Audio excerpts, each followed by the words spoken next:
L'après-jour de la libération. Donc, ça va être le titre de la chronique économique d'aujourd'hui, en ce 8 avril de l'année 2025. Donc, il y a quelques jours, la semaine passée, Donald Trump est sorti publiquement avec en ses mains les tables des tarifs réciproques. Lorsque je l'ai vu monter sur scène avec ses tables, il m'a fait penser à Moïse avec les tables de la loi. Une espèce de gros document qui ont entre les mains. Donc, ça m'a fait penser à ça. Puis par rapport à l'enregistrement d'aujourd'hui, je vais faire allusion naturellement à différentes sources d'informations, dont des articles, et vous allez les retrouver en bas de l'enregistrement, là, mes différentes références. Donald Trump, avec son concept de jour de la libération, qui aurait eu cours il y a quelques jours, m'a fait penser un peu à Moïse, étant le sauveur du peuple élu. Avec ses tables de la loi, là. Sur les tables, ce qu'on a, c'est les différents pays. Comme ici, si vous regardez en haut, vous avez la Chine. Et là, on parle de droits de douane de 34% pour la Chine. Ensuite, il passe en revue les différents pays. Ici, il y a l'Inde, des droits de douane de 26%, et ainsi de suite. Là, il y a au-dessus d'une centaine de pays comme ça qui sont passés en revue. Est-ce que Trump va libérer le peuple américain de l'exploitation de d'autres pays à cause qu'il y a des pays qui vont subventionner leur industrie? Prenons par exemple le Canada avec l'industrie du lait où, dans le fond, lorsque des produits américains laitiers qui sont importés au Canada, il y a des droits d'environ 250% qui sont imposés. Lui, il va amener des tarifs réciproques, c'est-à-dire les tarifs vont faire en sorte que les produits laitiers que des gens voudraient vendre aux États-Unis en provenance du Canada, il y aurait des droits de 250%, ainsi de suite. Donc, est-ce que ça va libérer les Américains? Un peu comme Moïse, qui était censé être le sauveur, puis libérer le peuple élu. On verra bien. On verra bien qu'est-ce que ça va donner, mais tout ce que je peux dire, c'est que pour l'instant, les gens ne sont pas dans l'euphorie et l'enthousiasme pour célébrer la libération, entre guillemets, là, que, dans le fond, veut faire Trump, dans le sens qu'il y a eu cours en fin de semaine passée des manifestations à travers les États-Unis, mais même à travers le monde, et même ici au Québec, à Montréal, des gens qui s'opposent aux mesures tarifaires de Donald Trump, qui imposent. C'est sûr qu'on va voir qu'est-ce qui va arriver, dans le sens, est-ce que ces mesures tarifaires imposées sur plein de pays simultanément, ça ne va pas amener une dégradation du pouvoir d'achat des Américains qui vont faire en sorte que des biens de consommation, comme par exemple une voiture neuve en provenance du Canada, donc si la voiture est fabriquée au Canada, un tarif de 25% est imposé, ce qui fait en sorte que si la voiture vaut 50 000 avec un tarif de 25%, on ajoute 12 500 de plus à sa valeur, ce qui fait que la même auto, suite au jour de la libération, est censée se vendre 62 500 et par la suite, si les Canadiens imposent des tarifs de 25% par rapport aux autos produites aux États-Unis, ça se peut que Trump riposte, puis il augmente les tarifs. Peut-être ça va être des tarifs de 50%. Là, on se ramassera dans une situation où une auto qui vaut normalement 50 000 va se vendre 75 000 Donc, je ne sais pas comment vont faire les concessionnaires automobiles aux États-Unis dans les prochains mois, mais ça risque de ne pas être drôle pour plusieurs employés qui vont peut-être perdre leur travail. Sinon, ben, les marchés, de ce que je vois là, concrètement, là, parce que si on veut mesurer la réaction face à une mesure politique de grande envergure, ben, c'est de regarder comment les investisseurs se comportent, entre autres, sur le marché. C'est sûr que ce qu'on peut voir, c'est que l'indice du VIX, donc l'indice de la peur, ben, si vous regardez avec moi le graphique ici, là, l'indice de la peur, il est en hausse, c'est sans équivoque, il est à 43,28. Là, Dans le fond, il a passé, en février, il était à 15,97, puis là, il a monté en flèche. Là, si vous regardez depuis un mois, là, ça a monté. Ce que ça veut dire, c'est que les gens ont peur sur les marchés. Il y a de l'incertitude. Il y a beaucoup de gens qui, à ce moment-là, comme ils ont peur par rapport à leur placement, à leur actif, ben, ils vont se mettre à vendre. Puis dans certains cas, ils vont se réfugier par rapport à des valeurs pour protéger leur capital, comme des bons du trésor ou l'or. Ce qu'on peut voir, c'est si on va voir le Nasdaq 100.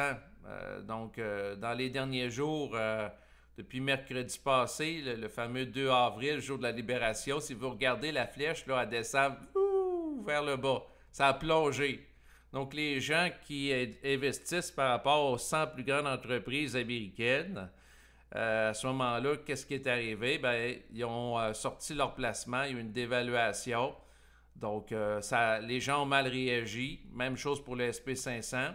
Donc, dans les derniers jours, vous voyez la pente descendante. Puis, on voit que là, présentement, le marché est à la baisse. Donc, il est à 13,31% pour le Nasdaq 100 de baisse depuis 6 mois.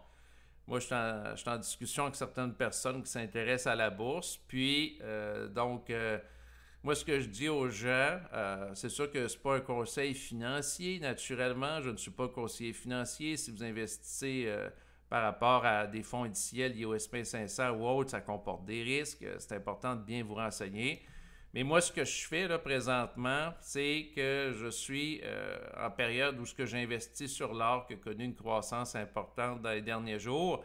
Et j'attends les soldes, les rabais, dans le sens que le Nasdaq 100 il a baissé d'environ 13,31%, mais j'attends un peu plus pour rentrer sur le Nasdaq 100. Peut-être une baisse à partir de 25%, rentrer en DCA, Dollar Cost Average, c'est-à-dire rentrer progressivement sur le marché, parce que le plus bas que va atteindre le Nasdaq 100, on ne le sait pas, dans les prochaines semaines. Puis le plus haut qui va monter non plus. Donc, l'idée, c'est d'y aller des fois progressivement. Fait que là, lui, il a connu une baisse. Le SP500, ben les deux sont interreliés. Nasdaq 100, SP500, SP500 lié aux 500 plus grandes entreprises.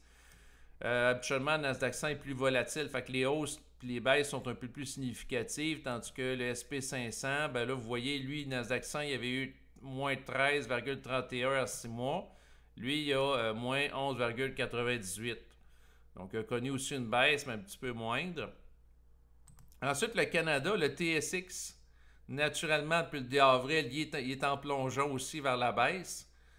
Mais quand même, depuis 6 derniers mois, on parle d'une baisse de moins 5,4%. Donc, c'est beaucoup moins que les indices américains.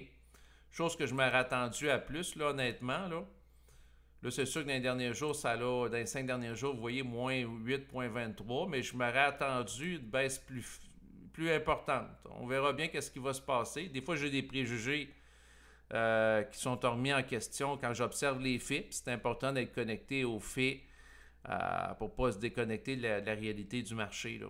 Parce que moi, j'ai comme préjugé que dans les prochaines semaines, c'est le TSX avec les entreprises canadiennes qui vont connaître une baisse très importante, voire même plus importante que les titres américains liés au Nasdaq 100 ou SP500. Mais on verra. Pour l'instant, ce n'est pas tellement le SP500 qui mange la claque, comme on dit. Pas le SP500, le TSX lié au Canada. Je vais continuer. Pour ce qui est du Bitcoin, parce que j'ai investi en crypto-monnaie, notamment en achetant des fonds négociés en bourse qui répliquent la valeur, qui suivent la valeur du Bitcoin, là, ça va pas bien.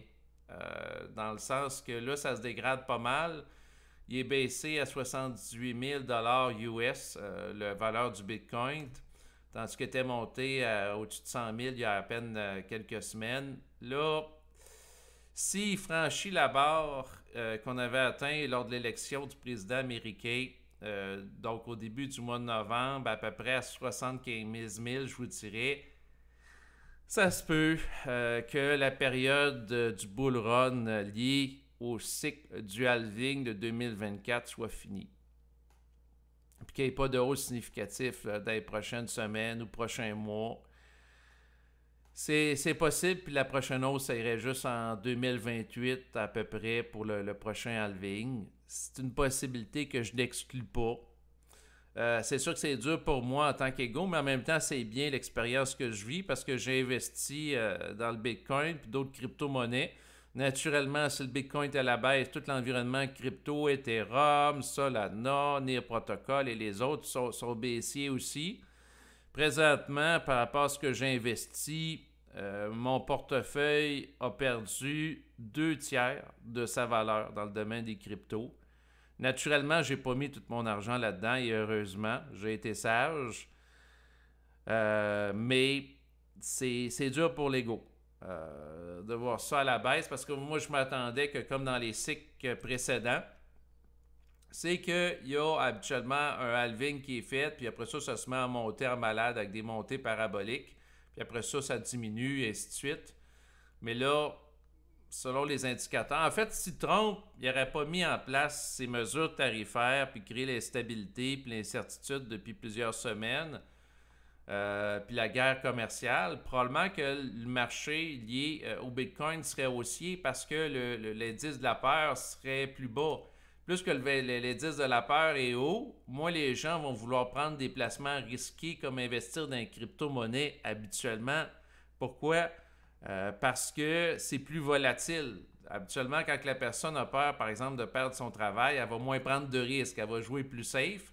C'est sûr que présentement, au niveau de l'or, si vous regardez avec moi le graphique qui suit, vous voyez que le marché a été haussier à l'or, puis il a atteint le 2 avril, curieusement, la date où Donald Trump a annoncé le jour de la libération. Il y a eu une hausse importante. L'or a passé à 3142. J'ai l'impression que les gens n'ont pas aimé ça. Après ça, ça a rebaissé. Aujourd'hui, il est à 3008 US. Fait que là, ça l'a donné un coup. Probablement que les gens ont eu peur, puis après ça, ça a rebaissé. Donc, moi, ce que je vois au niveau des réactions sur les marchés en m'appuyant sur plusieurs indicateurs, c'est que les mesures tarifaires de Trump qui a voulu nous vendre avec de la propagande comme étant ce qui va être la libération du peuple américain, de l'oppression qu'il pouvait vivre par rapport à tous les tarifs injustes, les subventions gouvernementales aussi de différents pays pour leur industrie. Donc, la libération de toutes ces exploitations de d'autres pays qui durent depuis des années au détriment des Américains. J'ai l'impression que les Américains eux-mêmes et les autres pays ne sont pas nécessairement contents de ça là, quand je regarde ce qui se passe, mais on verra qu'est-ce qui va se passer aussi dans les prochaines semaines. Moi, pendant ce temps-là, ce que j'ai fait, c'est que j'ai investi par rapport à l'or avec le titre GLDU. Donc, c'est Beta Pro Gold Bullion. Bullion en anglais veut dire Lego 2 fois Daily Bull ETF. Fait que ça multiplie de 2 fois la valeur du Lego d'or. Donc, plus que l'or vaut cher et plus ce fonds négocié en bourse à effet de levier augmente de valeur naturellement. Depuis les 6 derniers mois, vous voyez, il a fait 19,57, tandis que si on regarde au niveau du Nasdaq, il a fait moins 13,31. Donc, une petite baisse récemment. Il y a eu son sommet dans le coin naturellement du 2 avril parce que c'est corrélé avec l'or, où l'or a dépassé son sommet historique en atteignant ici le 3149,160 $. Il y a une petite flèche 167 à peu près dollars. Là, après ça, ça a baissé un peu, ça suit le cours de l'or. Fait que moi, j'ai l'impression que l'or va encore augmenter dans les prochaines semaines à cause de l'instabilité. Parce que là, ce qui va être intéressant de voir, c'est est-ce que les gros joueurs vont dépenser des millions ou des milliards pour s'adapter aux propos de Trump ou ils vont résister un peu à la manière de ces manifestants qui veulent rien savoir des mesures. Donc, qu'est-ce que vont faire les gros industriels? C'est-à-dire, est-ce que il y a des entreprises qui vont dépenser des millions, voire des millions de dollars pour construire des usines de production industrielle d'automobiles en sol américain, des aciéries aussi, alumineries aussi, ou ils n'embarquent pas. Donc, ça va être de voir qu'est-ce qu'ils vont faire. Mais pendant ce temps-là, ben, moi, j'ai investi au niveau de l'or, ça, ProShare Ultra Gold aussi. En fait, je vais peut-être un peu vite, là, le GLDU, c'est un fonds négocié en bourse en dollars canadiens que j'ai décidé de prendre. La raison, c'est que naturellement, le dollar canadien ne vaut pas grand-chose présentement comparé du dollar US. Donc, j'ai rentré dans une position là-dessus, là, en fait, à la fin de la semaine passée. Mon hypothèse, c'est qu'il va se remettre à monter. Puis en dollars US, ben, il y a le ProShares Ultra Gold, UGL, dans lequel j'ai investi aussi. Puis vous voyez, il a fait 21,25% dans les 6 derniers mois. Fait que là, lui, il monte pendant ce temps-là. Puis ceux qui sont liés à l'or, il y en a beaucoup. Il y a d'autres fonds négociés en bourse liés à l'or qui augmentent. Puis pendant ce temps-là, ben, les grands indices Nasdaq 100, SP500, eux autres baissent. Puis quand que l'argent que j'ai pris dans l'or, ce que je vais faire ben, avec ces fonds négociés en bourse, ce soit en dollars canadiens, US, j'attends mon prix. Cet argent-là, elle profite en étant dans l'or au lieu de la laisser dormir tout simplement dans un compte bancaire. Puis, quand que je vais avoir le Nasdaq 100, je vais attendre qu'il baisse au moins de 25%, ben, ça se peut que progressivement en DCA, Dollar Cost Average, à plusieurs reprises, ben, je prends de l'argent investi dans l'or, puis je le mets là, sur le Nasdaq 100. Ça, c'est dans une optique d'une gestion de la bourse active, donc avec l'analyse technique.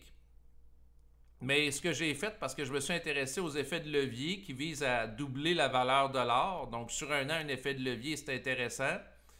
Parce que si l'or, là, ce que je vois, c'est que l'or, depuis un an, vous voyez, lui, c'est drôle parce que j'ai différentes statistiques. Le GLDU, j'avais d'autres statistiques qui disaient qu'il avait fait 60% sur un an.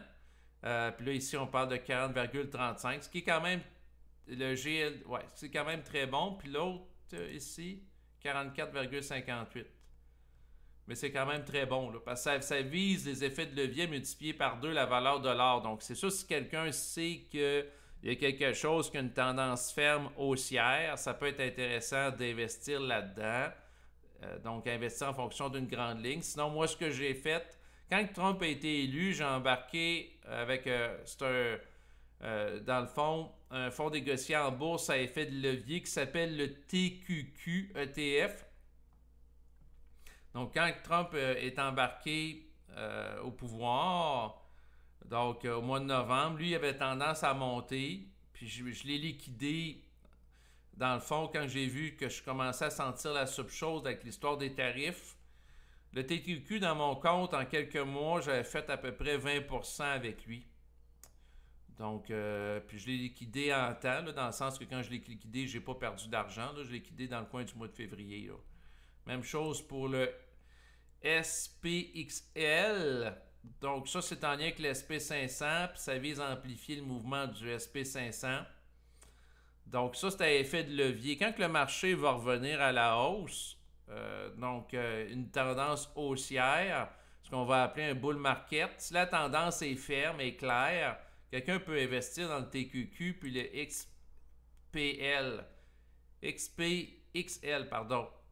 Puis par la suite, quand que le marché est baissier, puis c'est l'or qui est haussier, parce qu'habituellement, soit c'est le SP500 Nasdaq 100 qui monte, ou soit c'est l'or. Donc, c'est à sens contraire. Ben, quelqu'un peut prendre des trucs à effet de levier. Sauf que si quelqu'un prend des fonds négociés en bourse à effet de levier, ça demande une surveillance par rapport au cycle économique pour pas se ramasser dans une situation problématique, dans le sens que quelqu'un qui n'aurait pas vendu le TQQ présentement, si on regarde depuis 6 derniers mois, ben, il a fait moins 43,20. Donc, lui est en lien avec le Nasdaq 100. Donc, vous voyez que le rendement est encore pire que le moins 13,31. Tout est amplifié avec des effets de levier. Fait que si quelqu'un ne le sort pas au bon moment, ben, il va perdre beaucoup d'argent. Donc, puis XPX, le IS, voyons, je vais me concentrer. Le SPXL, c'est la même chose, moins 38,05 dans les 6 derniers mois. Fait que ça demande un suivi et une gestion active. Si quelqu'un utilise des effets de levier, par contre, ça peut rapporter gros. C'est ça qui doit être mis en contexte. Mais ça ne s'adresse pas à tout le monde. Quelqu'un qui ne veut pas se casser la tête peut prendre un fonds négocié en bourse, le XEQT, tout inclus. Puis au fil du temps, ben, vous voyez qu'il y a quand même une belle croissance en général, c'est une régularité. Puis tu as des titres américains là-dedans, de différents pays aussi. C'est quand même quelqu'un qui ne veut pas se casser la tête, ça peut être ça. C'est parce que ça dépend des gens. Par contre, les rendements sont moindres. Là. Vous voyez, puis la création, 11,91 de rendement. Ce qui est quand même bien là, pour un tout inclus. Par contre, ça ne prend pas autant les hausses. Puis lui, il date de 2019. Donc, en 6 ans, une moyenne de 11,91. C'est quand même bien. Sinon, pour ce qui est de l'actualité économique, je vous propose d'écouter cet enregistrement d'Idriss Aberkane qui s'intitule Pourquoi Trump veut-il provoquer une récession? Idriss Aberkane reçoit Philippe Béchade, donc une entrevue très intéressante avec Idriss. Sinon, il y a aussi comme enregistrement que je propose d'aller voir cette vidéo dont le titre, je dois y donner, Adrienne s'est dépassé pour le titre, c'est très accrocheur, c'est How to Lose Zero dollars in the next 2025 market crash. Donc, comment pas perdre d'argent par rapport au crash des marchés? Ben, crash, c'est une expression qui est forte, là. Moi, je parlerais d'une correction importante, là. On parle de peut-être environ moins 15%, mais c'est pas un effondrement, là. Ça part pas de 100% puis ça tombe à 20% de valeur, là. Mais bref, c'est sûr, si tu vas avoir l'attention, mais tu utilises des gros termes pour capter l'attention des auditeurs et téléspectateurs, c'est normal. Mais Adrian, il ne fait pas l'exception des autres, dans le sens que son portfolio qui valait 1,9 million, il est tombé à 1,58 million. Donc, il a baissé. Puis, au lieu d'avoir des revenus d'à peu près 40 000 par mois de dividendes, il est à 30 000. Fait que lui aussi est affecté. Mais je trouve ça intéressant comment il prend la chose. Par rapport à la période présente. Puis il y a des très bons fonds là, en lien avec qu'il a étudié, là, dans le sens par rapport à l'investissement avec des options d'achat. Je trouve ça intéressant les stratégies qu'il fait, qu'il élabore là-dessus. Donc ça demeure pour moi quand même une personne de référence. Naturellement, il ne faut pas croire tout ce qui est dit, faire des contre-vérifications pour s'assurer que l'information présentée est exacte, que ce soit dans mes vidéos, dans n'importe quelle vidéo de YouTuber. Surtout que le domaine de la finance est extrêmement délicat. Donc, sinon, pour l'instant, ça se passe mal avec l'histoire des tarifs, qui est vendu comme un jour d'entrée de libération pour le peuple américain. Un peu comme Moïse qui va sortir le peuple, dans le fond, des jougs de l'exploitation qui pouvaient vivre en Égypte, en esclavage. Mais là, après ça, ils se ramassent 40 jours dans le désert avant de trouver la terre élue. Bon, mais avant de connaître l'âge d'or, les États-Unis, ils vont peut-être commettre une période de turbulence économique. On verra bien qu'est-ce que ça va donner. Donc, dossier à suivre.